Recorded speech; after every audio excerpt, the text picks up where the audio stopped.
Bosta jinsabu perplessi dwar kif u għallima raġuni Josif Gallia tħalla jidħol u joħroġ minn pajjiżna mill-Ajruport Internazzjonali ta' Malta minkejja li kien ilu madwar sena b'mandat ta' arrest Ewropew fuq rasu mill-Pulizija Ġermaniża.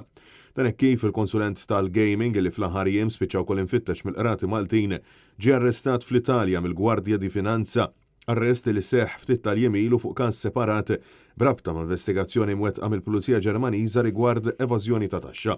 Sorsi qrib il-ġurnal Times of Malta spjegaw li Gallia sifer barra minn xtutna darbtejn qabel din il-vaganza u tħalla joħroġ u jidħol fil-pajjiż isu muxu minkejja l-mandat ta' arrest Ewropew.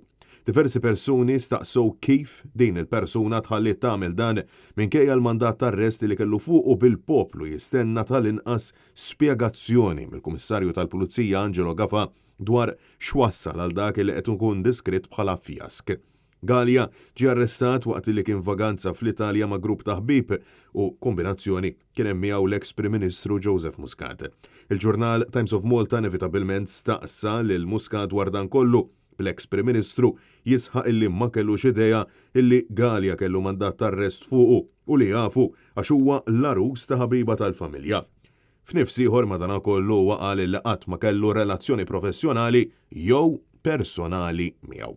Gallia li għandu kumpanija li toffri konsulenza dwar il-gaming kien iservi wkoll bħala compliance officer fih dan il-Malta Gaming Authority illi fi snin preċedenti kienet iġġib l-isem ta' Lotteries and Gaming Authority.